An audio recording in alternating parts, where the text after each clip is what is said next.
ආයුබෝවන් පැතිකඩ TV YouTube චැනලයට ඔයාලව සාදරයෙන් පිළිගන්නවා.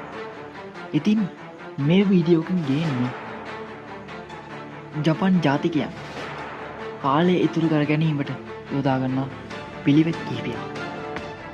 ජපන් හපන්න කියලා ඔයා අහලා තියෙනවද? ඇත්තටම ජපානයේ අද තියෙන දියුණුව දැක්කම ඒ කතාව අප්පු වෙනවා. තාක්ෂණයෙන් මෙන්ම ආර්ථිකයෙන් දියුණු වෙන්න ඔවුන් උපයෝගී කරගන්න ප්‍රධානතම කාරණය තමයි කාලය ඉතුරු කරගෙන ඉන්න කියලා කියන්නේ. කාලය ඉතුරු කරගන්න ජපානි ජනතාව කරන දේවල් දැක්කම ඔයා තේරුම් ගනි අපි කෙතරම් කාලය නාස්ති කරනවද කියලා. ජපන් ජාතිකයෝ ඕනෑම දෙයක් ඕනවට වඩා බලන් ඉන්නේ නැහැ. කාලය නිකරුණේ ගත වෙනවා නම් ඒ දේ අතහරින්න එයාලා දෙපාරක් හිතන්නේ නැහැ. උදාහරණයක් විදියට උදේ 7ට පත්තර කාලය එනමයි කියලා හිතමු. උදේ 7ට පත්තරකාරයා පත්තරේ අරන් ආවේ නැත්නම් එයාලා පත්තරේ බලන එක අතහැරලා දානවා.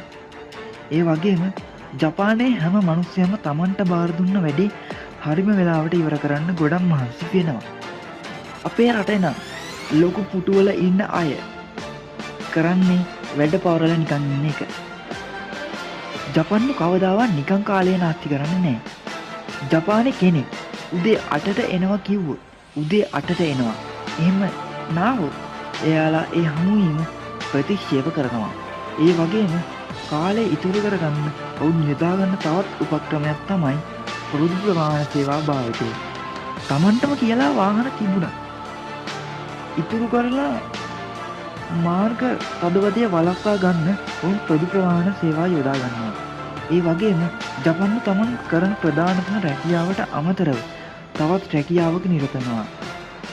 හවසට ගෙදර ඇවිත් පාර්ට් ටයිම් ජොබ් එකකට වගේ යන එක ඒ රටේ හැමෝම වගේ කරන දෙයක්.